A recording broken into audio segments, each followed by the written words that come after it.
सबसे पहले अगर कहें तो भाषा दी गई है। अब भाषा का मतलब जरूरी नहीं कि केवल एक ही भाषा की बात की जाए। यहाँ भाषा की बात अलग लिखी है कि भाषा शिक्षण क्या है, यानी कि भाषा शिक्षण या भाषा की बात की जाए। ये टॉपिक भाषा का अर्थ जरूर है पर भाषा शिक्षण है, भाषा शिक्षण की बात की गई है। तो भाषा शिक्षण क्या है, तो जरूरी नहीं कि केवल हिंदी की बात कहें। भाषा भाषा तो अंग्रेजी भी है, भाषा तो उर्दू भी है, भाषा तो आपकी गुजराती भी है, मराठी भी है, तेलुगु भी है, यानी कि आपका जो विदेश की जो कोई भी भाषा है, फ्रेंच है, चीनी है, ये भी तो एक प्रकार की भाषा ही तो है। तो भाषाओं का मतलब क्या है, तो भाषाओं का तो सीधा ही अर्थ होता है कि अगर कोई कहे कि भाषा का काम क्या है, अगर आप हमें सुन पा रहे हो तो उसका कारण भी भाषा है। आप अपनी बात किसी दूसरे व्यक्ति से कह पा रहे हो तो उसका मतलब आप अपनी बात किसी दूसरे व्यक्ति से कह पा रहे हो तो उसका माध्यम भी क्या है, भाषा है, कि भाषा के माध्यम से ही आप क्या कर रहे हो, कह पा रहे हो। एक व्यक्ति अपने विचारों की अभिव्यक्ति को स्वतंत्र रूप से व्यक्त कर पा रहा है तो अपने विचारों की अभिव्यक्ति को स्वतंत्र रूप से अभिव्यक्त तभी कर पाएगा जब उसके पास कोई ना कोई साधन उपलब्ध हो भाषा व्यक्त करने का। एक व्यक्ति इंग्लिश में ही सब कुछ जानता है, वो हिंदी बिल्कुल भी नहीं जानता, ना तो हिंदी बोलना जानता है और ना ही हिंदी पढ़ना जानता है, ना ही हिंदी बोलना लिखना कुछ नहीं जानता। एक दूसरा व्यक्ति है जो अंग्रेजी बिल्कुल भी नहीं जानता, ना अंग्रेजी पढ़ना है जानता है, ना लिखना जानता, ना कुछ नहीं जानता अंग्रेजी। मतलब एक हिंदी में सुन्न बटा सन्नाटा है यानी कि अंग्रेज है, एक हिंदी में यानी कि जो बिल्कुल ठेठ गमार यानी कि एक ठेठ गमार ना कहें, यदि कहें तो हम एक ग्रामीण सभ्यता से जुड़ा हुआ व्यक्ति है जिसको हिंदी के अलावा कुछ नहीं आता, उसको इंग्लिश का ABCD भी नहीं पता कि किसको ABCD कहते हैं, और एक व्यक्ति जिसको हिंदी का छोटा बड़ा भी नहीं पता। दोनों व्यक्ति को एक दूसरे के सामने ले आओ, क्या दोनों व्यक्ति एक दूसरे से अपनी विचारों का आदान प्रदान कर सकते? एक व्यक्ति जब हिंदी में अपने विचार प्रकट करेगा, दूसरे को तो हिंदी समझ में नहीं आती, वो कैसे इसके विचारों को समझ लेगा? दूसरा व्यक्ति इंग्लिश में कुछ वार्तालाप करेगा, प्रथम व्यक्ति जिसको इंग्लिश आती ही नहीं तो वो दूसरे व्यक्ति के विचारों को भी क्या नहीं कर पाएगा, समझ नहीं पाएगा। यानी कि विचारों के आदान प्रदान के लिए, हमें अपनी बात दूसरे तक पहुंचाने के लिए, अपनी अभिव्यक्ति को दूसरे के समक्ष व्यक्त करने के लिए किसी न किसी माध्यम की क्या हो सकती है, आवश्यकता होती है। वो माध्यम कुछ भी हो सकता, हिंदी भी हो सकता, अंग्रेजी भी हो सकता, संस्कृत भी हो सकता, उर्दू भी हो सकता, मराठी भी हो सकता, तेलुगु भी हो सकता, गुजराती, कुछ भी हो सकता। बात समझ पाई कि नहीं? तो यहां पर भाष का मतलब अगर कोई कहे कि भाष जो आपका दिया गया है इसमें, अगर वो पूछते हैं कि आखिर भाष का अर्थ क्या है, तो यहां पर जो भाषा का जो अर्थ है वो भाष नामक जिससे बना हुआ है, यानी कि ये भाष नामक धातु से बना है। यहां भाष का ही मतलब होता है विचार प्रकट करना। अगर कोई कहे तो भाष का ही क्या मतलब होता है, विचारों को प्रकट करना। यानी कि कोई व्यक्ति क्या करे, अपनी विचार जो है वो एक दूसरे के समक्ष क्या कर ले, प्रकट कर ले, तो उसको ही हम क्या कहते हैं कि व्यक्ति ने क्या कर लिया है, भाषा का क्या कर लिया है, प्रयोग कर लिया है। इसको हम आम भाषा में जो कहते हैं कि एक आम बोलचाल की भाषा में कहते हैं व्यक्ति का बोलना या कहना। यानी कि व्यक्ति क्या कर रहा है, कुछ बोल रहा है, या व्यक्ति क्या कर रहा है, कुछ कह रहा है, तो हम उसको क्या कहेंगे, आम भाषा में उसको बोलना या कहना कहा जाता है। भाई आप कुछ बोल रहे हो तो आप जो भाषा बोल रहे हो, जब दूसरा उस भाषा को समझता होगा तभी तो सुन पाएगा आपकी बात। भैया आपको इंग्लिश आती, दूसरे को हिंदी ही आती, केवल आप कुछ भी इंग्लिश में बोलते रहो उसकी समझ में आएगी नहीं। तो आपके बोलने से कुछ नहीं होगा, आपके कहने से कुछ नहीं होगा, आप कुछ भी कहते रहो इंग्लिश में, जब तक कि दूसरे व्यक्ति को इंग्लिश ना आती। तो याद रखना है कि विचारों को प्रकट करना, यहाँ भाष का मतलब यही, अगर कोई भाष का अर्थ पूछता है, भाषा का मतलब यही कि विचारों को प्रकट करने के लिए जिस माध्यम की आवश्यकता पड़ती है वही हमारी क्या कहलाती है, भाषा कहलाती है। आगे चलते हैं और यहाँ पर कुछ परिभाषाएं हैं जो दी गई हैं मानक रामचंद्र शर्मा के अनुसार और आपकी स्वीट महोदय के अनुसार। सबसे अच्छी परिभाषा जो है वो स्वीट महोदय की है। स्वीट महोदय की परिभाषा बहुत ही अच्छी है, देख लेते हैं। और भी कई भाषाएं, लेकिन हमको केवल क्या करना है, ज्यादा नहीं, कुछ ही पॉइंट देखना है, समझ। यहां पर अगर कहें रामचंद्र शर्मा जो आपके हिंदी के महान कवि हुए हैं, लगभग इन्हीं की बातें जो है वो अधिकतर चलती हैं। देखना, मुख से उच्चारित होने वाले शब्दों और वाक्यों आदि का वह समूह जिसके द्वारा मन की बात बताई जाए वो क्या कहलाती है, भाषा कहलाती है।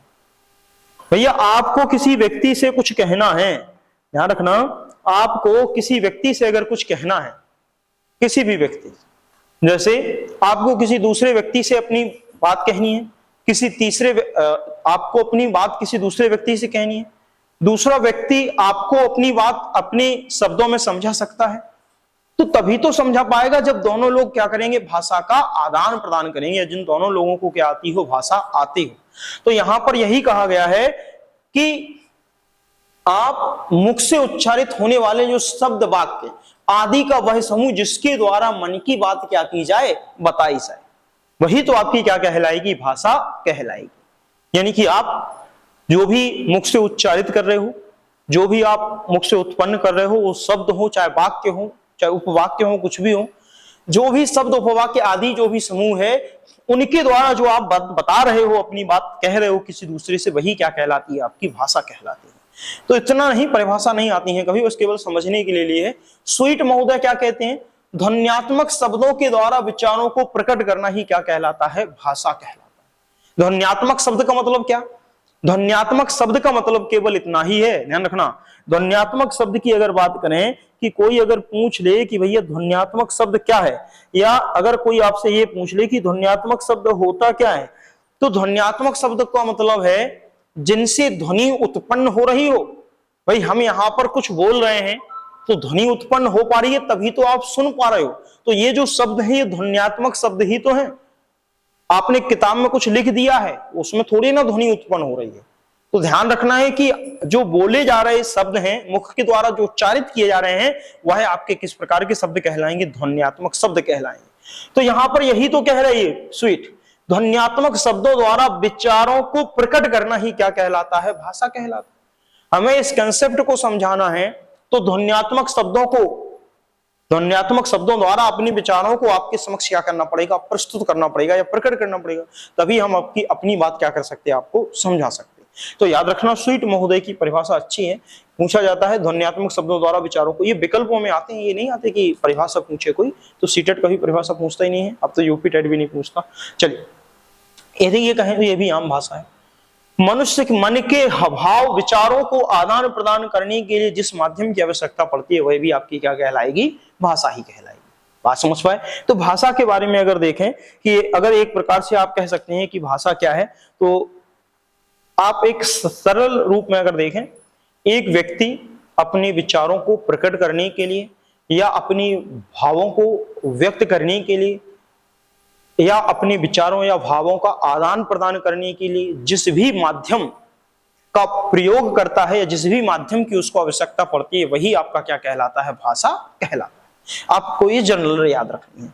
अब आगे चलते हैं थोड़ा सा और समझते हैं कि आखिर ये है क्या, ये आखिर होता क्या है या किसको क्या कहते हैं, ठीक है ना। देखना, उसके आधार पर जो है वो हम आपको ये पॉइंट आगे समझाना प्रारंभ करेंगे। देखना यहां पर क्या कहा गया है, तो यहां 2 पॉइंट समझाए गए हैं, उन दोनों पॉइंटों को समझ लेते हैं कि आखिर है क्या। देखना यहां पर जो ये लिखा है थोड़ा सा सही नहीं लिखा इन्होंने, देखना उसको समझाते हैं। विचारों के आदान प्रदान करने के लिए आपको किसी ना किसी माध्यम की क्या होगी, आवश्यकता होगी। तो अब आपके जो मनोवैज्ञानिक हैं वो कहते हैं एक वह बालक है जिसके पास अभी बोलने के लिए क्या नहीं है, शब्द है ही नहीं। एक वो बालक है जिसके पास बोलने के लिए अभी शब्द है ही नहीं। यानी कि 0 से 2 वर्ष तक का बालक एक ऐसा बालक है जिसके पास अपने हाव भाव व्यक्त करने के लिए शब्द अभी उसके पास है ही नहीं। शब्द क्यों नहीं है, क्योंकि अभी जो 0 से 2 वर्ष की अवस्था में बच्चा जो है वो स्पष्ट रूप से बोल नहीं पाता। बच्चा 2 वर्ष के बाद जो है वो स्पष्ट रूप से क्या करता है, बोलना प्रारंभ करता है। तो स्पष्ट रूप से 2 वर्ष के बाद बोलेगा, इसका मतलब ये नहीं कि बच्चा बोल नहीं पाता। बोलने की प्रक्रिया की शुरुआत तो लगभग जो है वो जन्म के 3 और 4 माह से ही प्रारंभ हो जाती। बच्चे का रोना, क्रंदन करना, कुकिंग करना, की आवाज करना, ये सारे के सारे जो है वो उसके बोलने के प्रक्रम को ही बताते हैं कि बोलने के विकास की प्रक्रिया क्या हो चुकी है, प्रारंभ हो चुकी है। लेकिन यहां पर अगर कहें जब तक बच्चा 2 साल का पूर्ण ना हो जाए तब तक उसके शब्दों में स्पष्टता नहीं आती कि वो स्पष्ट तरीके से अपनी बात को क्या कर सके, आपके समक्ष कह सके। मम्मी एक गिलास पानी मुझे दे दो, इस बात को वो 2 और 3 वर्ष के बाद ही स्पष्ट रूप से क्या कर पाएगा, कह पाएगा। 2 वर्ष का बच्चा भी नहीं हो सकता हो इतना स्पष्ट बोल दे, 2 वर्ष के बाद ही बच्चा क्या कह पाएगा कि मम्मी मुझे एक गिलास पानी दे दो, मुझे पानी पीना है। बात समझ पाए? तो बच्चे के अंदर शुरुआत में भाषा इतनी स्पष्ट होती नहीं, या यूं कहो भाषा जो है वो शाब्दिक फॉर्म में बच्चे के अंदर होती नहीं। यानी कि यहां पर जो बच्चा है वो सिर्फ और सिर्फ अगर उसको भूख भी लगी है तो वो तो केवल अपना भौंपू बजाएगा। भौंपू बजाने का मतलब है चिल्ला करके क्या करेगा, अपने भाव व्यक्त करेगा। उसको पेट दर्द हो रहा है तो ये थोड़ी कहेगा मम्मी हमारा पेट दर्द हो रहा, ये क्या कहेगा, केवल चिल्ला करके सांकेतिक रूप से क्या करेगा, अपनी बातों को क्या कर पाएगा, स्पष्ट कर पाएगा या अपने विचारों को स्पष्ट कर पाएगा। तो यहां पर व्यक्ति को अपने विचारों को स्पष्ट करने के लिए भाषा की आवश्यकता तो पड़ रही, लेकिन शाब्दिक भाषा यहां पर नहीं है। यहां पर जो भाषा है वो सिर्फ और सिर्फ उसका चिल्लाना है। उसको भूख लगती है तो रोना स्टार्ट करता है, उसको प्यास लगती है तो रोना स्टार्ट करता है, उसको पेट दर्द हो रहा है तो रोना स्टार्ट करता है, माँ के पास जाना है तो भी रोना स्टार्ट कर रहा है। यानी कि हर केस में वो क्या कर रहा है, केवल रो रहा है। और रोना किसके अंतर्गत आता है, शारीरिक हाव भाव के अंतर्गत आता है। और शारीरिक हाव भाव के माध्यम से रो कर, चिल्ला करके, हाथ पटक करके क्या करेगा, केवल अपने विचारों को क्या करेगा, प्रकट करेगा। तो यहां पर चूंकि ये रूप क्या कहा जाता है, इस रूप को हम, जिसमें बच्चा सांकेतिक रूप कहा जाता है, जिसमें बच्चा शारीरिक हाव भाव से चिल्ला करके अपने विचारों को क्या करता है, प्रकट करता है। यह भाषा का एक प्रकार से कौन सा रूप है, सांकेतिक रूप है। लेकिन अगर हम कहें यही, तो क्या ये सांकेतिक रूप में चूंकि शब्दों की आवश्यकता हो नहीं रही, शब्द प्रयोग हो नहीं रहे, तो इस रूप को हम क्या कहते हैं, अशाब्दिक रूप भी कहते हैं। यानी कि ये रूप क्या कहलाएगा, अशाब्दिक, जिसमें शब्दों की आवश्यकता नहीं पड़ रही, तो वो रूप आपका क्या कहलाता है, अशाब्दिक रूप कहलाता है। यानी कि भाषा का यह रूप है सांकेतिक रूप या अशाब्दिक रूप। इसमें बच्चा बोलने के लिए शब्दों का इस्तेमाल नहीं करता, शब्दों का प्रयोग नहीं करता, सिर्फ और सिर्फ महज किसका प्रयोग करता है, तो संकेतों का, इशारों का, और वो हाव भाव के माध्यम से, शारीरिक हाव भाव के माध्यम से क्या करेगा, सांकेतिक रूप क्या करेगा, प्रदान करेगा। देखा वो गुस्सा हो जाए तो बाल झटक देगा, लोट पोट हो जाएगा, अपने आप को जमीन पर पटक लेगा। यानी कि भिन्न भिन्न प्रकार के क्या करेगा, शारीरिक क्रियाकलाप जो है वो करके दिखाएगा, क्योंकि यहाँ कह पाता नहीं, बोल पाता नहीं। ठीक है ना, गर्मी लग रही है, वो पंखा चला लो, चला लो पंखा, हमें याद नहीं रहती, आप लोग चलाइए अगर उसमें क्या है। चलिए देखें, हाँ इस साइड ये देखना। अब यहां पर अगर कहें, जब बालक छोटा रहता है तो वह 2 रूपों में बात करता है। मतलब इसका क्या है, इसको मतलब ये नहीं, यहां समझ लेते हैं। यानी कि यहां पर जब बच्चा छोटा रहता है, 2 वर्ष का रहता, जब तक बच्चा छोटा रहता है तो वह 2 रूपों में भी बात करता है। बात तो आप भी 2 रूपों में करते हो, देखना भी बता दें। यहां पर कहा गया है, क्या कहा गया, देखना, जब बच्चा यहां शुरुआती अवस्था रहती है 0 से 2 वर्ष, तो इस 0 से 2 वर्ष की अवस्था में बच्चा अपने हाव भाव विचारों को किसके माध्यम से प्रकट कर पाता है, केवल सांकेतिक रूप से ही क्या कर पाता है, प्रकट कर पाता है। शब्द उसके पास है नहीं, वो चिल्लाकर क्या करेगा, प्रकट कर पाएगा। तो ये भाषा का शाब्दिक या सांकेतिक, अशाब्दिक और सांकेतिक रूप कहलाएगा। लेकिन अगर हम कहें कि जब बालक क्या रहता है, छोटा रहता है, तो अभी जब वह छोटा है, छोटा का मतलब 0 से 2 वर्ष की अवस्था के अंतर्गत चल रहा है, थोड़ा और आगे बढ़ा दे, 3 वर्ष भी कह दें, 4 वर्ष भी कह दें, कोई दिक्कत नहीं। अभी चूंकि इतनी स्पष्टता नहीं आई है, लेकिन मेनली आप मानोगे 0 से 2 वर्ष। तो यहां पर जब बच्चा छोटा रहेगा तो 2 रूपों में भाषा को व्यक्त करेगा। एक तो सांकेतिक रूप भाषा का रहेगा, और एक जो रूप रहेगा वो शाब्दिक रूप रहेगा। यानी कि यहां पर बच्चे की जो भाषा है वो सांकेतिक और शाब्दिक 2 रूपों में क्या होती है, अलग अलग चलती है। क्यों? क्योंकि बच्चे के पास शब्द तो है नहीं, केवल संकेत ही है, जिनके माध्यम से वो क्या कर सकता है, सांकेतिक रूप को क्या कर सकता है, प्रकट कर सकता है। लेकिन आगे यही लिखा है कि 8 माह से बच्चा बोलना, तो सर 8 माह में बच्चा स्पष्ट बोलना प्रारंभ नहीं करता, थोड़ा बहुत टुकड़ों में कुछ शब्द बोल लेगा। 8 माह का बच्चा 9 माह, 8 और 9 माह में बच्चा माँ, पा, बा, यानी कि ऐसे शब्द क्या कर सकता है, बोल सकता है। यानी कि बोलने की शुरुआत यहां होती है, यानी कि यहां पर बच्चा बोलना प्रारंभ करेगा। लेकिन इसका मतलब ये नहीं कि यहां पर पूर्ण रूप से बच्चा क्या करने लगे, बोलने लगे। लेकिन सर एक शब्द भी बोला है, माँ भी बोला है, पा बोला है, तो वो कैसा रूप कहलाएगा, उसका शाब्दिक रूप कहलाएगा। तो उसको यहीं से बांटते हैं कि बच्चा माँ पा वा कुछ कह रहा है तो वो उस भाषा का शाब्दिक रूप है। और दूसरी तरफ बच्चा जिन चीजों को नहीं बोल पा रहा, मम्मी हमें भूख लगी है, नहीं बोल पा रहा, तो वो आपका क्या कहलाएगा, सांकेतिक रूप कहलाएगा। वो क्या करेगा, रोना प्रारंभ कर देगा, चिल्लाना प्रारंभ कर देगा।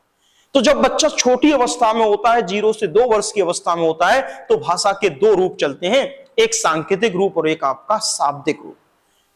बात समझ पाए? इसको हम सांकेतिक कहेंगे, इसको असांकेतिक कहेंगे, इसको अशाब्दिक कहेंगे, इसको हम शाब्दिक रूप कहेंगे। बात समझ पाए कि नहीं? यानी कि भाषा के 2 रूप। अगर कहें शुरुआत में 8 वर्ष से पहले पहले तक तो केवल सांकेतिक भाषा ही रहती है। 8 माह से पहले पहले तक केवल सांकेतिक भाषा ही रहती है। लेकिन 8 माह के बाद बच्चे में भाषा के 2 रूप बढ़ जाते, एक शाब्दिक रूप भी प्रकट होने लगता है धीरे धीरे, लेकिन साथ में अभी सांकेतिक रूप भी क्या है, रहता है। क्योंकि 8 माह के बाद अब बच्चा माँ पा कह के कुछ कुछ शब्दों को क्या कर सकता है, बोल सकता है। मम मम मम मम इस प्रकार के पानी को दर्शा सकता है। कहो बेटा क्या पीना है, वो मम मम मम करने लगेगा, यानी कि कुछ कुछ शब्दों का उच्चारण कर सकता है। तो 8 माह के बाद बच्चे की भाषा 2 रूपों में चलती है, एक शाब्दिक और एक आपकी सांकेतिक। तो यहां यही लिखा है कि 8 माह से पहले की बच्चे की जो भाषा होगी वो पूर्ण रूप से सांकेतिक होगी, जिसको हम क्या कहेंगे, अशाब्दिक रूप कहेंगे। लेकिन 8 माह के बाद जब बच्चे की भाषा रहेगी तो वह लगभग जब छोटा रहता है तो वह भाषा 2 रूपों में बढ़ जाती है, यानी कि 8 माह के बाद की अवस्था है। यहां 8 माह के बाद लिख लेना, 8 माह के बाद, लगभग 8 माह के बाद। और अब बच्चा यहां पर भाषा जो है वो 2 रूपों में व्यक्त करने लगे, एक शाब्दिक और एक सांकेतिक। यहां पर यही कहा है 8 माह से बच्चा बोलना प्रारंभ करता है तो शाब्दिक रूप से मुख से बोलकर व्यक्त करता है, इसलिए यह कैसी भाषा है, एक प्रकार की शाब्दिक भाषा है। ठीक है, कोई दिक्कत तो नहीं, लेकिन शाब्दिक के साथ साथ यहां पर सांकेतिक भाषा का भी प्रयोग बच्चा करता है। आगे चलते हैं सर। इसके बाद यहां देखना कुछ पॉइंट लिखे गए हैं, देखना यहां लिखा भी है, और ताकि आप समझ पाओ सारे पॉइंट देखना। यहां भी कोई दिक्कत हो तो आप पूछ सकते हो हमसे, बार बार हम आपसे यही कहते रहते हैं कि तुम्हें जो समझ में ना आए तुम पूछो, पर तुम पूछते नहीं तो हम क्या करें। चलिए देखना, यहां लिखा है विचार विनिमय में, मतलब क्या, यहां लिखा है विचारों के आदान प्रदान में। ये 3 पॉइंट अलग से आ गए सर, तो कोई नहीं, हम यहां समझ लेते हैं। 3 पॉइंट अलग से इसलिए आ गए, ऊपर क्या लिखा है, विचार विनिमय या विचारों का आदान प्रदान। तो भाषा की आवश्यकता कहां पड़ती है, भाषा की आवश्यकता विचार विनिमय में पड़ती है, यानी कि विचारों का आदान प्रदान करने में भी पड़ती है। तो ये दोनों पॉइंट तो लगभग एक ही है, विचारों का आदान प्रदान करना या विचार विनिमय में किसकी आवश्यकता पड़ती है, भाषा की। विनिमय का मतलब है भैया, विनिमय क्या होता, एक दूसरे को वस्तुओं का आदान प्रदान विनिमय कहलाएगा। यहाँ भाषा में वस्तु विनिमय का मतलब क्या है, हम अपनी बात कह करके आपको स्पष्ट कर दें, आप हमारी बात समझ जाओ, बदले में आप कुछ बात कहो और हम भी उसको समझ, तो वो क्या कहलाएगा, विचारों या भाषाओं का क्या कहलाएगा, आदान प्रदान कहलाएगा। अब यहां पर अगर हम कहें भाषा साध्य ना होकर साधन है, ये पॉइंट कई बार पेपर में बना है, भाषा साध्य नहीं है, तो फिर समस्या यही है कि साध्य क्या है और साधन क्या है। तो यहां साध्य का मतलब है कि भाषा कोई लक्ष्य नहीं है जिसको प्राप्त करना आपका उद्देश्य है। भाषा किसी प्रकार का कोई लक्ष्य नहीं है जिसका प्राप्त करना आपका उद्देश्य है। भाषा केवल और केवल क्या है, एक माध्यम है, एक साधन है, जिसके माध्यम से आप क्या करोगे, लक्ष्य की प्राप्ति करोगे। बात समझ पाए कि नहीं? यानी कि अगर आपसे कहें कि भाषा क्या है, तो भाषा साध्य ना होके क्या है, साधन है। क्योंकि यहां पर आवश्यकता आपको किसकी पड़ रही है, माध्यम की पड़ रही है। भैया आपको अपनी बात कहनी है तो हिंदी भाषा की आवश्यकता पड़ेगी। यहां पर साध्य थोड़ी है, लक्ष्य थोड़ी है कि भैया हमारा लक्ष्य केवल क्या है, हिंदी भाषा को सीखना है। तो हिंदी भाषा किसी प्रकार का कोई लक्ष्य नहीं है। भैया आपको जॉब प्राप्त करना है, वो आपके जीवन का लक्ष्य है। लेकिन यहां पर अगर कोई कहे भाषा, तो क्या भाषा सीखना हमारा लक्ष्य है? नहीं, भाषा तो हमें इसलिए सीखनी है कि हम अपनी विचार दूसरों के समक्ष कैसे प्रस्तुत करें। देखना जरा सर, समझना, आप किसी इंटरव्यू में जाते हो, आप किसी परीक्षा में किसी इंटरव्यू में जाते हो, या आप किसी एग्जाम में बैठते हो एग्जाम देने के लिए, तो भैया आपको हिंदी भाषा आनी चाहिए।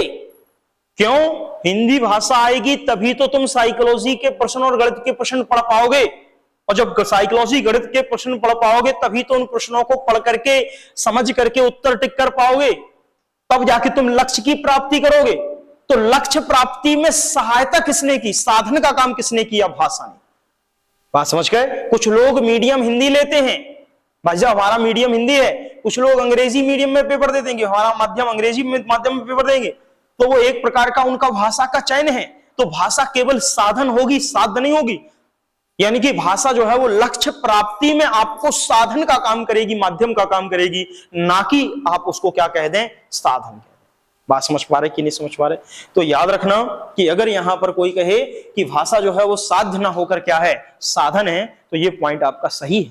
ध्यान रखना है कि भाषा साध्य नहीं होती है, हमेशा क्या होती है, साधन होती है। चलिए आगे चलते हैं ताकि और समझ पाए। देखो तुम्हें कहीं भी दिक्कत हो तुम पूछ सकते हो, बार बार तुमसे यही कहते हैं। देखिए अब यहां क्या लिखा है, नीचे पढ़ते हैं। बालक अपने परिवार में सर्वप्रथम भाषा का प्रयोग करता है या किस भाषा को सीखता है? तो ये प्रश्न है, मतलब ये प्रश्न जो हम लिखते थे अब हमें लिखना नहीं है, यहां भी प्रश्न हो गया। बालक अपने परिवार में सर्वप्रथम किस भाषा का प्रयोग करता है या किस भाषा को सीखता है? अब ये थोड़ी चर्चा यहां पर की है, वैज्ञानिकों ने डिस्कस किया है। तो यहां पर एक तो सांकेतिक भाषा है और एक आपकी क्या है, शाब्दिक भाषा है। दो ही तो भाषा है, क्योंकि 0 से लेके 8 माह तक तो बच्चे ने सांकेतिक भाषा का प्रयोग किया, और उसके बाद 8 माह के बाद अब बच्चा कुछ शाब्दिक भाषा का भी क्या करने लगा है, प्रयोग करने लगा है। तो यहां पर यही तो कह रहे कि आखिर बालक अपने परिवार में सर्वप्रथम किस भाषा का प्रयोग करता है? तो यहां पर कहा है सांकेतिक भाषा और शाब्दिक भाषा, यानी कि तो फिर यहां पर एक प्रकार से देखा जाए कि बच्चा सबसे पहले अपनी परिवार में सांकेतिक भाषा का प्रयोग करता है, तो सांकेतिक भाषा तो आपकी प्रथम भाषा हुई, और आपकी जो शाब्दिक भाषा है वो कैसी भाषा हुई, द्वितीय भाषा हुई। अगर भैया ऐसा हम मान लें कि सांकेतिक भाषा भाषा का प्रथम स्वरूप है और शाब्दिक स्वरूप भाषा का द्वितीय स्वरूप है, तब तो फिर आपको मोगली की भाषा को भी भाषा मानना पड़ेगा, और फिर तो भाषा के कौशल बढ़ के 5 हो जाएंगे। अभी तो भाषा के कौशल 4 ही हैं, मोगली की भाषा को भी तो तुम्हें बच्चे में विकसित करना पड़ेगा।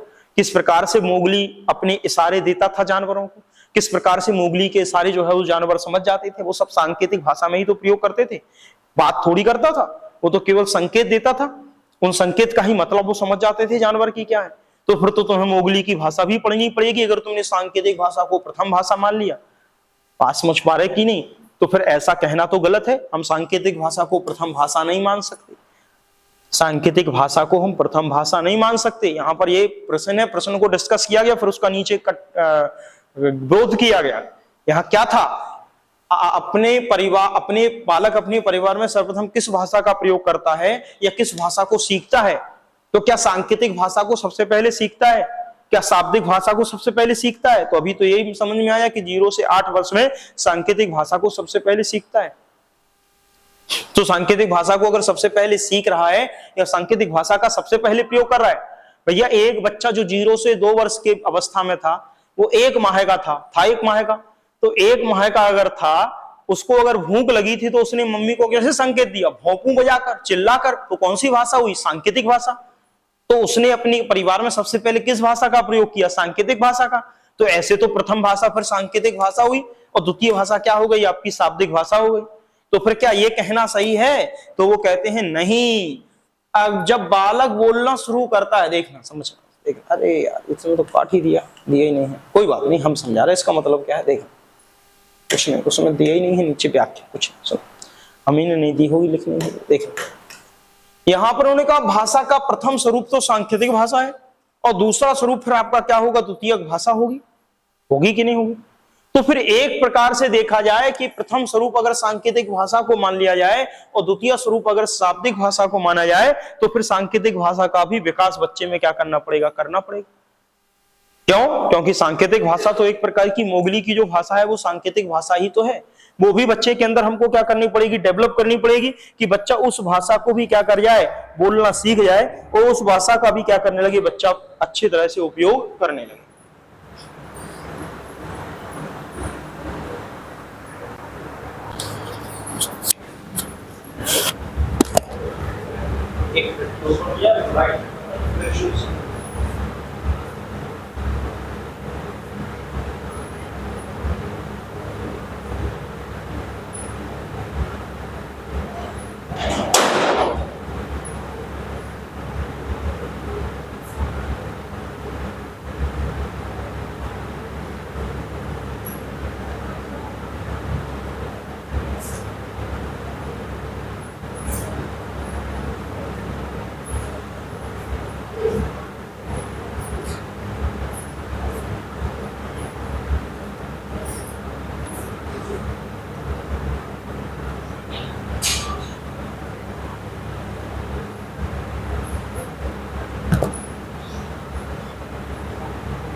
चलिए समझ में आ रहा कुछ कि नहीं आ रहा तुमको, हमें ये बताओ।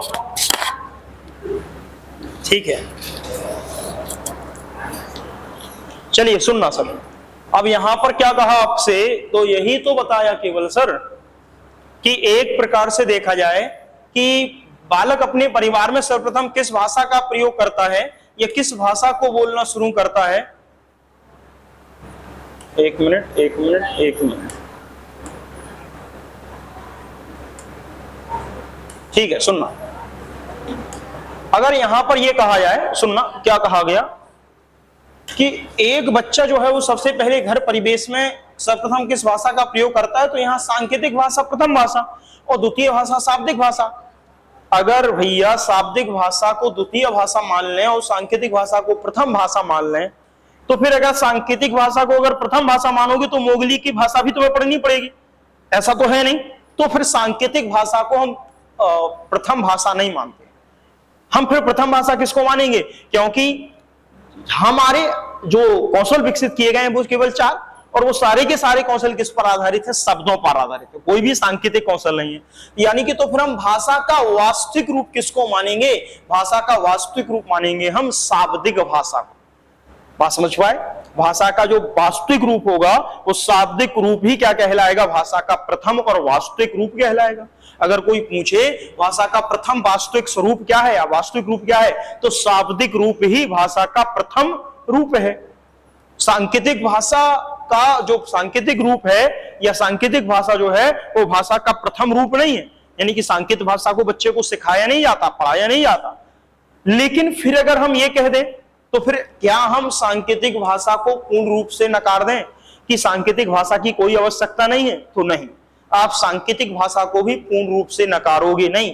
क्योंकि अगर सांकेतिक भाषा को पूर्ण रूप से आपने नकार दिया तो फिर कहीं कहीं आप शब्दों के बेहतर तरीके से अर्थ स्पष्ट नहीं कर पाओगे। शब्दों को अर्थवान बनाने के लिए, शब्दों का बेहतर तरीके से अर्थ स्पष्ट करने के लिए आपको सांकेतिक भाषा की क्या पड़ती है, आवश्यकता पड़ती है। तो आपको यह भी नहीं मानना और इसको नकारना भी नहीं है। मतलब क्या, आपको यह भी नहीं मानना कि सांकेतिक भाषा जो है वो भाषा का प्रथम रूप है, और आपको यह भी नहीं मानना कि सांकेतिक भाषा भाषा का द्वितीय रूप है।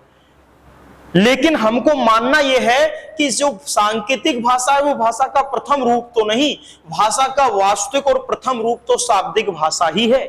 लेकिन हम सांकेतिक रूप को भी नकार नहीं सकते, हमें उसके भी महत्व को समझना पड़ेगा। क्योंकि किसी व्यक्ति को या किसी बालक को अपनी बात अगर स्पष्ट करनी है तो शाब्दिक भाषा के साथ साथ सांकेतिक भाषा का भी प्रयोग करना पड़ता है। जैसे एक कक्षा में अगर 3 एक ही नाम के विद्यार्थी बैठे हैं, मोहन मोहन मोहन, अब अध्यापक कहे मोहन खड़े हो जाओ, तो भैया कौन सा मोहन खड़ा हो जाए? तो इशारा करना पड़ेगा कि मोहन तुम खड़े हो जाओ, कि ये बीच वाला मोहन खड़ा हो जाए, कि पीछे वाला मोहन खड़ा हो जाए। तो भाषा में शब्दों के साथ साथ सांकेतिक रूप की भी क्या पड़ती है, आवश्यकता पड़ती है। तो ना तो आपको शाब्दिक भाषा के सांकेतिक रूप को प्रथम रूप नहीं मानना, लेकिन सांकेतिक रूप को नकारना भी नहीं है, क्योंकि सांकेतिक रूप जो है वो शाब्दिक रूप को क्या बनाता है, अर्थवान बनाता है। भैया किसी शब्द का अर्थ तभी तो स्पष्ट होगा जब उसमें क्या छिपा हो, संकेत छिपा हो, सांकेतिक रूप छिपा हो। तो याद रखना है कि कोई भी शाब्दिक रूप तभी अर्थवान होता है जब उसमें क्या शामिल किया जाए, सांकेतिक रूप उसमें क्या किया जाए, भाषा का शामिल किया जाए। ठीक है, ये बात समझ पाए कि नहीं? अब यहां पर आगे चलते हैं तो कुछ और दिया गया है। एक ये प्रश्न आता है, ये प्रश्न दिए गए हैं, क्या दिए गए हैं देख लें, ये प्रश्न क्या दिए गए हैं और उसको देख लेना। जब बच्चा बोलना शुरू करता है तो वह किससे अपने बोलने की प्रक्रिया की शुरुआत करता है? सबसे पहले शब्द बोलेगा कि वर्ण बोलेगा कि वाक्य बोलेगा कि उपवाक्य बोलेगा? बहुत बार हमने ये शामिल किया है इसमें पढ़ाने के दौरान, और पता होगा आपको। बताओ बहन जी, आप बताओ, जब बच्चा बोलना शुरू करता है तो अपने शब्दों की शुरुआत किससे करता है? पहले वर्ण बोलता है। आप बताओ, शब्द कहां बोला, पहले तो वर्ण बोलता है। सही बोल रहे हैं? बताओ।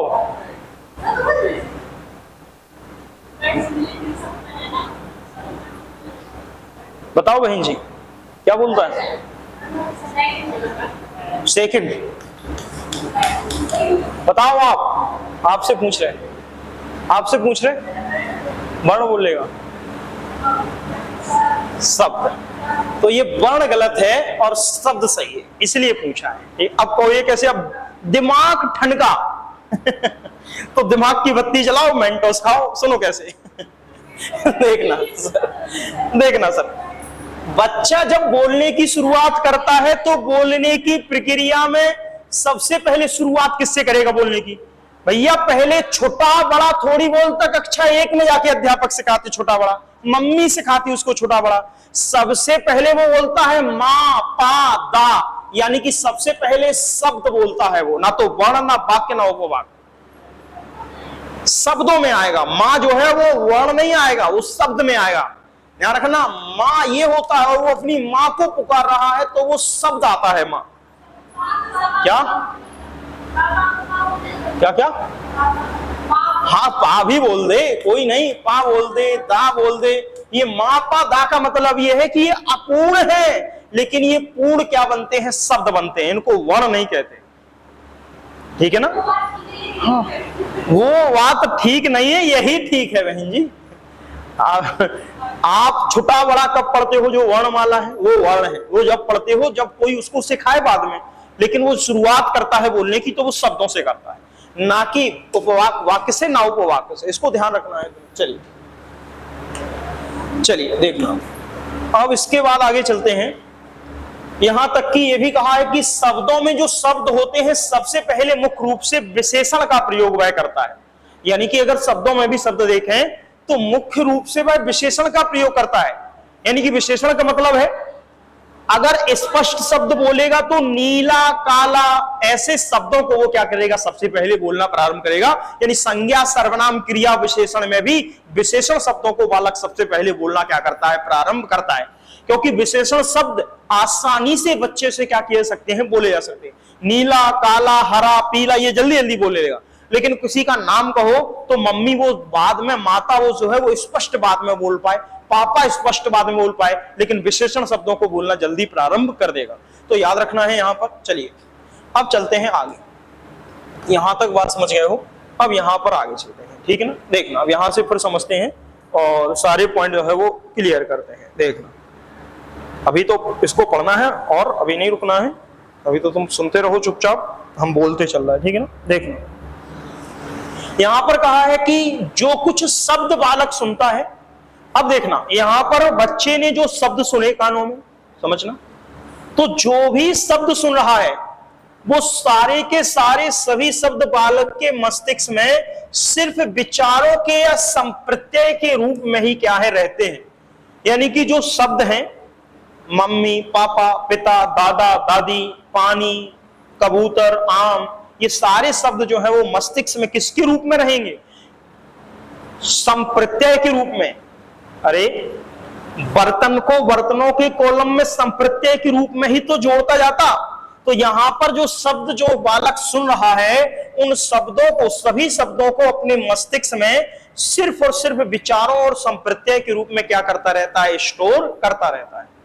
अब देखना, लेकिन ध्यान रखना है वह इसके मतलब को समझता नहीं है। ध्यान रखना कैसे? मतलब इसका यह किया गया है कि जो बच्चा है वो आप उसको जो भी शब्द बोल रहे हो, उन शब्दों को अपनी मस्तिष्क में स्टोर करता तो रहेगा, लेकिन जो स्टोर करेगा लेकिन वह इसके मतलब को भी समझता नहीं है।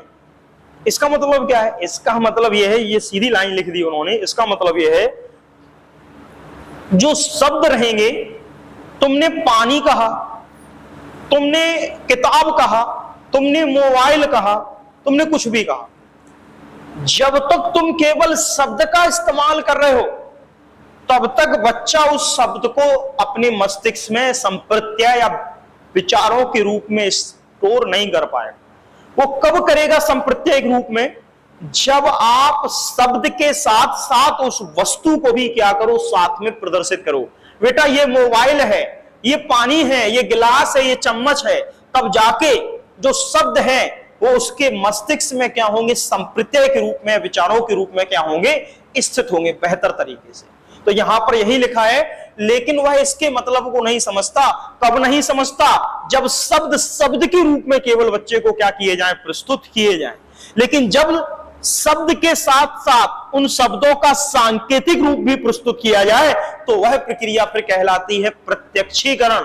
क्योंकि प्रत्यक्षीकरण में संवेदना अर्थपूर्ण होती है और जो भी उसने सुना है उसके सुन करके उसके अर्थ को वो समझ लिया है, यानी कि कर लिया है उसने क्या? प्रत्यक्षीकरण। तो यहां पर प्रत्यक्षीकरण लिखने का मतलब समझना कि प्रत्यक्षीकरण क्यों लिखा है या प्रत्यक्षीकरण क्या है।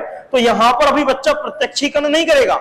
अगर तुम केवल सीधे सीधे शब्द बोलोगे तो शब्दों के माध्यम से वो प्रत्यक्षीकरण नहीं करेगा। वो प्रत्यक्षीकरण कब करेगा? जब शब्द के साथ साथ किसका प्रयोग किया जाए? संकेतों का प्रयोग किया जाए, सांकेतिक रूप का प्रयोग किया जाए। गिलास है तो गिलास का सांकेतिक रूप दिखा दिया जाए, पानी है तो पानी का सांकेतिक रूप दिखा दिया जाए, तब जाके बच्चा उसके अर्थ को क्या कर पाएगा? बेहतर तरीके से समझ पाएगा। तो यहां पर यही लिखा है, जो लिखा है कि जो कुछ बालक शब्द सुनता है वो सभी शब्द बच्चे के मस्तिष्क में विचारों या संप्रत्यय के रूप में स्थित रहते हैं। लेकिन वो स्थित कब रहेंगे? यानी लेकिन वो स्थित तो रहेंगे, लेकिन वो उनके मतलब को नहीं समझ पाता। तो इनके मतलब को इसलिए नहीं समझ पा रहा क्योंकि शब्द ही स्टोर हुए हैं। अभी तुमने पानी कहा है, उसने स्टोर कर लिया, लेकिन उसके मतलब को नहीं समझ पा रहा कि आखिर ये पानी का मतलब क्या है। वो पानी का मतलब कब समझ पाएगा? तो वो पानी का मतलब समझ पाएगा जब वो प्रत्यक्षीकरण करेगा, यानी कि जब उसको अर्थपूर्ण संवेदना कर लेगा तब जाके उसका प्रत्यक्षीकरण कर पाएगा कि पानी है क्या। तो उसके लिए नीचे दिया गया है, विचारों के रूप में भाषा रहती है, वह अमूर्त रूप में रहती है। यानी कि जो भी तुम विचारों के रूप में, शाब्दिक रूप में प्रकट कर रहे हो भाषा, वह सिर्फ किस रूप में रहेगी? अमूर्त रूप। यानी कि जो शाब्दिक रूप है वह भाषा का कैसा स्वरूप है? अमूर्त रूप है। आप जो भी उच्चारित कर रहे हो शाब्दिक रूप में, वो भाषा का कैसा स्वरूप है? अमूर्त रूप है। क्यों अमूर्त रूप है? भैया गिलास कहा हमने, क्या गिलास की इमेज दिखाई दे रही? नहीं। तो गिलास की जब इमेज नहीं दिखाई दे रही, ये शब्द है, तो ये भाषा का कैसा स्वरूप है? अमूर्त स्वरूप है। गिलास का चित्र दिखा दिया, संकेत दिखा दिया, भैया ये गिलास है, ये उसका कैसा रूप है? मूर्त रूप है। तो गिलास का चित्र कब दिखाओगे? जब सांकेतिक रूप प्रदर्शित करोगे। तो सांकेतिक रूप भाषा का मूर्त रूप है, और आपका शाब्दिक रूप भाषा का कैसा स्वरूप है? अमूर्त रूप है। बात समझ पाए कि नहीं? बात समझ पाए कि अगर कोई कहे अमूर्त रूप क्या है, तो शाब्दिक रूप भाषा का अमूर्त रूप है। और अगर कोई कहे अशाब्दिक रूप यानी जिसमें शब्द नहीं है, वो सांकेतिक रूप, वो आपका क्या है? भाषा का अमूर्त रूप है। बात समझ पाए कि नहीं समझ पाए? पहले ये बताओ सर, ये चीज बताओ, तुम्हें झपरा कुछ की नहीं झपरा? हम बस केवल पढ़ाते जाएं तो तुम कहो कि सत्यनारायण की कथा समाप्त और चतुर्ध्याय समाप्त हुआ, ऐसी कहानी तो नहीं चल रही? एक मिनट,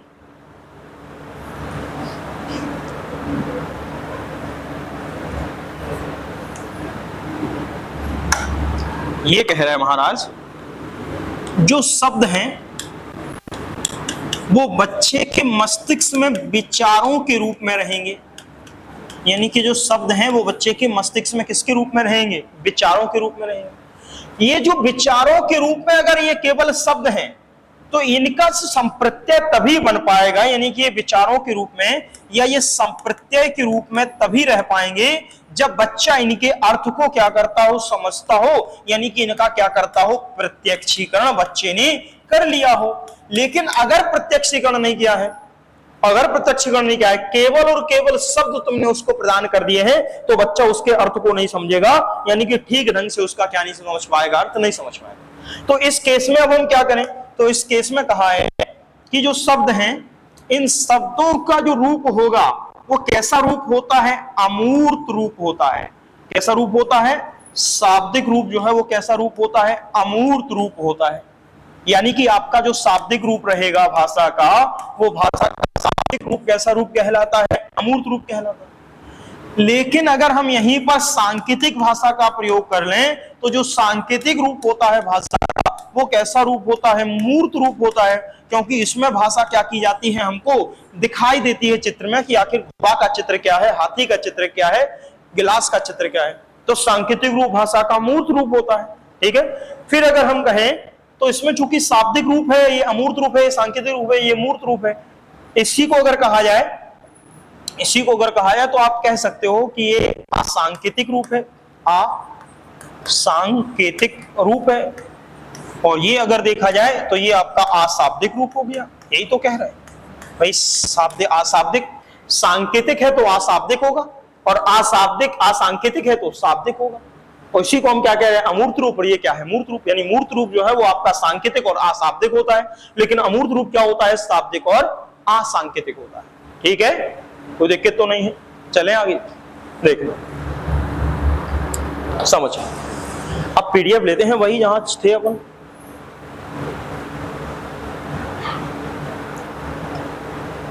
देख, यहां पर अगर कहा है विचारों के रूप में भाषा रहती है, तो वो अमूर्त रूप में रहती है, क्योंकि बालक उसके अर्थ को समझता नहीं है। लेकिन बालक को वातावरण में वस्तुओं के माध्यम से उनका अर्थ स्पष्ट किया जाता है। यानी कि बच्चे को जो शब्द रहेंगे, उनके शब्द को बच्चा समझेगा नहीं, तो फिर शब्द को समझाने के लिए क्या किया जाएगा? वातावरण में उन्हीं जो वस्तुएं रहेंगी शब्दों से रिलेटेड, उन वस्तुओं के माध्यम से उसके अर्थ को बच्चे को क्या किया जाएगा? स्पष्ट किया जाएगा। तो उनके अर्थ को जब हम स्पष्ट करेंगे, कैसे? उस भाषा के मूर्त रूप को क्या करके? हम दिखा करके। जब हम मूर्त रूप को बच्चे को दिखाएंगे, तभी जाके उसका क्या हो पाएगा? अर्थ जो है वो स्पष्ट हो पाएगा। यदि यहां पर कहें तो भाषा का सही विकास मूर्त रूप दिखाकर ही क्या किया जा सकता है? किया जा सकता है। अगर कोई कहे भाषा विकास में भाषा का अमूर्त रूप महत्वपूर्ण होता है या मूर्त रूप, तो याद रखना भाषा का मूर्त रूप ही अधिक महत्वपूर्ण होता है, क्योंकि मूर्त रूप दिखा करके ही भाषा के अमूर्त रूप को क्या कर सकते हो? स्पष्ट कर सकते हो। तुम खूब चिल्लाते रहो, पानी ऐसा होता है, नीले रंग का होता है, खूब चिल्लाते रहो। घोड़ा ऐसा होता है, उसकी एक पूंछ होती है, ऐसे कान होते हैं, यूं दौड़ता है। जब तक तुम उसको चित्र ना दिखाओ, घोड़े की छवि जो है वो मस्तिष्क में निर्मित होने वाली नहीं है। तो जो घोड़ा का चित्र है वो अमूर्त नहीं, मूर्त रूप है। और जो घोड़ा शब्द है वो कैसा रूप है? अमूर्त रूप। ठीक है ना? तो याद रखना है कि अमूर्त रूप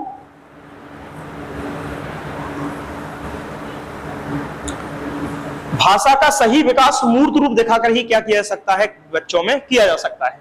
यहां पर एक उदाहरण दिया गया है, देखना उदाहरण, आपने अपने बच्चे को याद करा दिया बेटा नाना जी, देखो बेटा इनको नाना कहते। अब बच्चे को तुमने नाना दिखाए नहीं है, नाना दिखाओ नहीं और कहो कि बेटा नाना याद कर लो कि नाना किसे कहते। नाना है, उनके सफेद बाल हैं, वो चश्मा लगाते हैं, यूं सफेद कुर्ता पहनते हैं, एक डंडा लिए रहते हैं, उनको नाना कहते हैं। तो क्या बच्चा ऐसे भाषा के माध्यम से नाना को याद कर लेगा कि इनको नाना कहेंगे? जब तक कि वो नाना को देखे ना, यानी कि नाना को मूर्त रूप में ना देख ले कि ये नाना है, तब तक वो उनको नाना कहना प्रारंभ नहीं करेगा।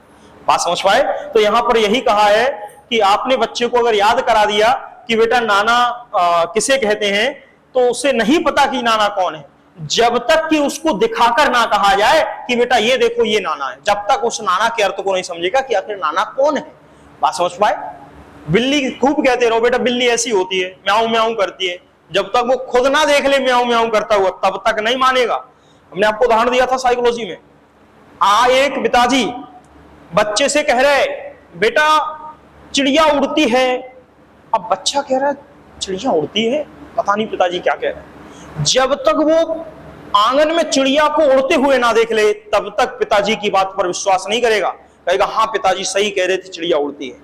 यानी कि पहले पिताजी ने तो कहा चिड़िया उड़ती है, लेकिन जब तक उसने चिड़िया के उड़ने के मूर्त रूप को नहीं देख लिया तब तक उसने पिताजी की बात पर क्या नहीं किया, विश्वास नहीं किया, क्योंकि जो पिताजी ने कहा था वो भाषा का मूर्त रूप था, और जब तक उसने उड़ती हुई चिड़िया नहीं देखी जो क्या थी, मूर्त रूप में थी, तब तक उसको क्या नहीं हुआ, उस बात का अर्थ स्पष्ट नहीं हुआ कि आखिर पिताजी क्या कह रहे थे। ठीक है ना, बात समझ पाए कि नहीं? तो यहां पर याद रखना, ठीक है, ये वही है जो हमने आपको एक्सप्लेन किया। अर्थात बालक को मूर्त रूप दिखाकर के ही उनके शब्द भंडार में वृद्धि कर सकते।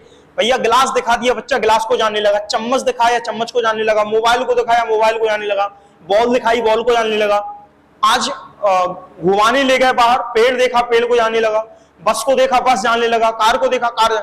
जैसे देखना बच्चे को तुम बाहर ले जाओगे, वो पहली बार देखेगा कार तो यूं देखता रहेगा ऐसे, और फिर पूछेगा ये क्या है, मतलब या तो तुमसे पूछना लायक होगा तो पूछेगा, नहीं तो वो गौर से देख रहेगा कि आसपास की वस्तुएं है क्या। फिर उनको तुम जो संबोधित कहोगे कि बेटा इसको बस कह रहे हैं, इसको कार कह रहे हैं, इसको ये कह रहे हैं, तो बच्चा उनको क्या करने लगेगा, सीखना प्रारंभ कर देगा। यानी कि बच्चे के जो शब्द भंडार बड़े हैं वो कैसे बड़े हैं, अमूर्त रूप से नहीं मूर्त रूप से। शुरुआत में बच्चे का शब्द कोश कम रहता है, लेकिन जैसे जैसे आयु बढ़ती है बच्चे का शब्द भंडार भी बढ़ना प्रारंभ करता है। क्यों? क्योंकि शब्द भंडार बढ़ने का कारण भी यही है, उसके आसपास का वातावरण, आसपास का क्षेत्र क्या हो चुका है, चूंकि व्यापक होने लगा है, धीरे धीरे प्रसारित करने लगा है, और धीरे धीरे प्रसारित करने लगा, यानी कि अब बच्चे के मस्तिष्क में मूर्त रूप दिखा करके हम क्या करेंगे, धीरे धीरे शब्द भंडार में वृद्धि करते रहेंगे। तो यहां यही कहा है, बालक को मूर्त रूप दिखाकर उनके शब्द भंडार में क्या कर सकते हैं, वृद्धि कर सकते हैं। अमूर्त रूप तभी प्रबल होगा जब मूर्त रूप दिखाया जाएगा, ये पहले ही स्पष्ट कर दिया।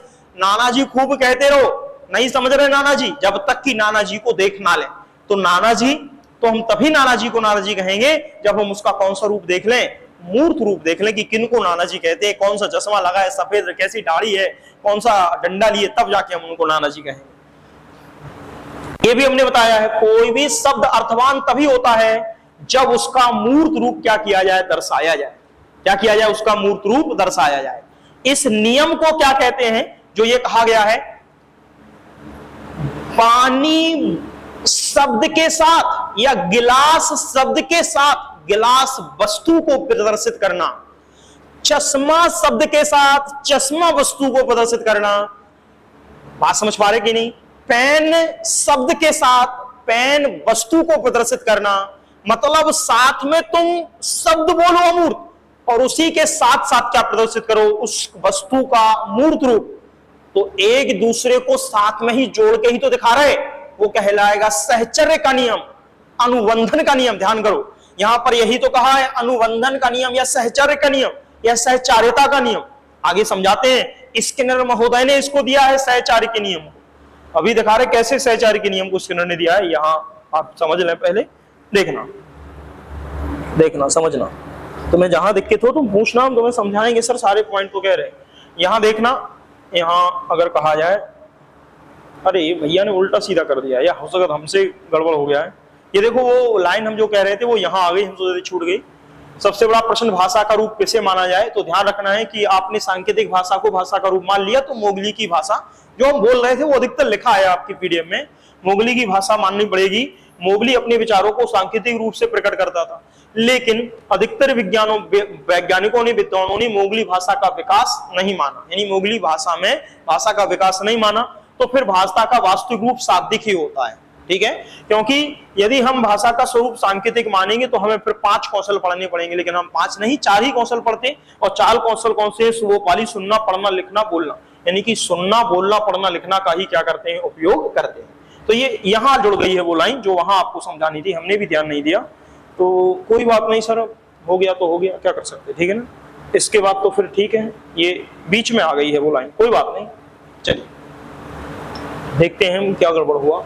अभी पहले ये बताओ, यहां तक तो तुम्हें कोई दिक्कत नहीं है, यहां तक तो कोई दिक्कत नहीं है। पहले सहचर्य का नियम क्यों कहते हैं, अभी इसको समझा रहे सहचर्य का नियम, ठीक है ना। सहचर्य का नियम जो मैं समझा रहे, देखना 1 मिनट, बस 5 मिनट लेंगे सहचर्य का नियम में। इसको यहां नहीं, यहां तुम्हारे उसमें ना लिखा हो तो तुम लिख लेना, कोई दिक्कत नहीं है। देखना, वास्तव में इसको भाषा सहचर्य का नियम कहते हैं। कहीं कहीं सहचर्य लिखा होगा, साहचर्य का नियम।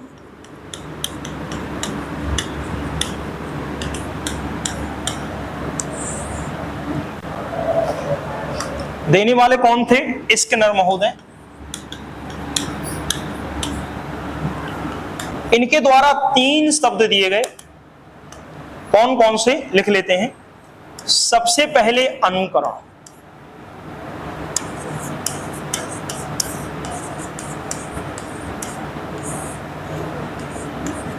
अनुकरण के बाद दिया जाएगा साहचर्य, और लास्ट में दिया जाएगा सबलीकरण।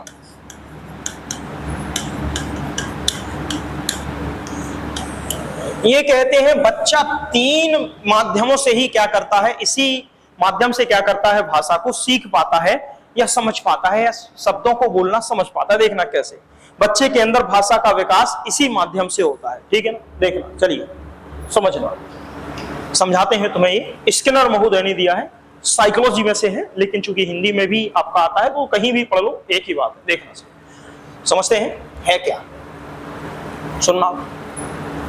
इसमें कहा है, स्किनर महोदय ने कहा है कि बच्चे के अंदर भाषा का विकास इस प्रक्रिया के तहत होता है। सबसे पहले बच्चा अनुकरण करेगा, अनुकरण करने के बाद सहचर्य करेगा, अनुबंधन करेगा जिसको कह रहे हैं, और लास्ट में क्या मिलता है, उसको सबलीकरण मिलता है।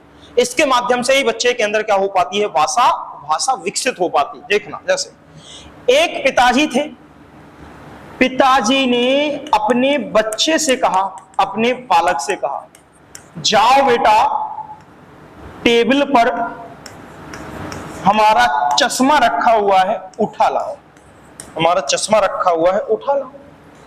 पिताजी ने बालक से कहा, बेटा हमारा चश्मा टेबल पर रखा हुआ है, जाओ जाके उठा लाओ। अब बच्चे ने कहा कि पिताजी ने चश्मा मंगाया है टेबल पर से, अब गया यहां, यूं टेबल है, यहां पर टेबल है, ठीक है। अब यहां गया, और चूंकि उसने आज तक चश्मा शब्द नहीं सुना था, आज पहली बार चश्मा शब्द सुना है। देखना, ये नहीं कि इसके पहले वो चश्मा शब्द सुने हैं, आज उसने पहली बार चश्मा शब्द सुना है। पिताजी ने कहा, जाओ बेटा, कैसे बच्चे के अंदर भाषा जो है वो विकसित हो रही है, कैसे चश्मा कहना सीखेगा कि किसे चश्मा कह रहे हैं, उसका सिद्धांत स्किनर ने दिया। बालक से कहा कि जाओ बेटा चश्मा ले आओ, हमारा चश्मा टेबल पर रखा हुआ है। अब बच्चा यहां जाएगा, ये टेबल है, टेबल को वो जानने लगा कि इसको टेबल कहते हैं। इसके चारों तरफ यूं घूमा, वो घूम करके फिर आ गया, पापा चश्मा कहां है। अब पापा कह रहे नाला वो तो रखा टेबल पर, उठा। अब वो गया वहीं, तो अकेले चश्मा के साथ साथ किताब थी, पेन थी, और भी चीजें थी, लंच बॉक्स था, ड्राम बॉक्स था, और भी चीजें उस पर रखी हुई थी। अब वो एक एक करके और वस्तु उठा के दिखा रहा, पापा ये लाना। पापा कहे चट नालायक, ये चश्मा थोड़ी है, ये तो टिफिन है। अब वो दूसरा उठा रहा, डर डरते, पापा ये लाना। पापा चट ना, लग रहा किसको, ये नहीं उठाना। यानी कि अभी उसने सिर्फ चश्मा शब्द को सुना था, लेकिन चश्मा वस्तु को वो नहीं जानता था, क्योंकि पहली बार आज चश्मा शब्द सुना है। तो यहां पर गया, टेबल के चक्कर लगाया, वापस लौटा, पापा कहां है, चश्मा नहीं मिला। पापा कहे नालायक, वो तो रखा सामने। फिर गया, अब अभी भी उसे पता ही नहीं है चश्मा वस्तु है क्या, क्या चश्मा शब्द, पापा चश्मा वस्तु मंगा रहे, हमें क्या पता। हो सकता किसी दूसरी वस्तु को ले आए, हो सकता पापा गुस्से में जड़ ही दे एक थप्पड़, नालायक ये क्या ले आया, चश्मा मंगाया था तेरे से, ये उठा के लाया, चल ये है चश्मा, ये चश्मा नहीं दिखाई देता तेरे को, ये चश्मा है। अब तुमने उसको दिखा दिया कि ये चश्मा है। तो इसके पहले वो नहीं जानता था कि चश्मा शब्द और चश्मा वस्तु कौन है, लेकिन तुमने उसको दिखा दिया कि देख ये रखा है, ये उठाना था चश्मा। तो अब वो समझ गया कि पापा जब जब शब्द चश्मा कहेंगे तब तक हमें इस चश्मा वस्तु को उठा के पापा को देना है। तो चश्मा शब्द और चश्मा वस्तु में उसने क्या जोड़ा है, संबंध। वही संबंध जोड़ना क्या कहलाता है, सहचर। बात समझ पाए। और पापा को शब्द चश्मा से शब्द वस्तु को जोड़ने के लिए दिया गया थप्पड़ या पापा के द्वारा की गई गुस्सा, उसके लिए किसका काम करेगा, सबलीकरण का काम करेगा। आप समझ गए कि अगली बार अगर हम भूल गए तो अब तो हम 2 थप्पड़ गलेंगे। यानी कि हमको क्या करना है, याद रखना है कि जब जब पापा चश्मा शब्द कहें तो हमें चश्मा वस्तु उठा के पापा को क्या कर देनी है, दे देनी है। तो ये सबलीकरण का मतलब होता है बल प्रदान करना, पुनः बल प्रदान करना। सबली सब बल, यानी कि साह का मतलब, सबलीकरण का मतलब पुनर्बलन भी होता है। इसका मतलब इंग्लिश अगर जाओ तो री इन्फोर्समेंट है, चाहे सबलीकरण की हो, चाहे पुनर्बलन की हो, चाहे प्रबलन की हो, सबका मतलब एक ही होता है, बल प्रदान करना किसी कार्य के लिए। जैसे वहां पर स्किनर महोदय चूहे को दूध का प्याला प्रदान करते थे बल देने के लिए कि तुम क्रिया फिर करने लगो। यहां पर उसको क्या दिया जा रहा है, या तो डांट देंगे पिताजी, या वो हो सकता चश्मा पहली बार में ही उठा लाए, उसकी प्रशंसा कर देंगे, वेरी गुड बेटा, बहुत बढ़िया, तुम चश्मा उठा लाए। बात समझ पाई कि नहीं। जरूरी नहीं किसी भी प्रकार से, जैसा मन चाहे वैसे समझ लो। याद रखना है अनुकरण का मतलब क्या, पापा की बात को सुनकर, चश्मा शब्द को सुनकर जाना अनुकरण है। यहां पहुंचकर शब्द चश्मा को, जो शब्द चश्मा है, उस शब्द चश्मा को वस्तु चश्मा से जोड़ना क्या कहलाएगा, सहचर्य जो कहलाएगा। यानी कि शब्द चश्मा को वस्तु चश्मा से जोड़ना सहचर्य कहलाएगा, लेकिन जोड़ने का काम जिसके द्वारा कराया गया वो कहलाएगा सबलीकरण। ठीक है, पापा की डांट या पापा की प्रशंसा कुछ भी हो सकता, क्योंकि सबलीकरण दोनों प्रकार का चलता है, सकारात्मक भी चलता और नकारात्मक भी चलता। तो याद रखना है आपको। यहां तक आज रोक लेते हैं, इसके आगे कल लेके चलेंगे आपको आगे। ठीक है, बताइए अगर कोई दिक्कत है तो।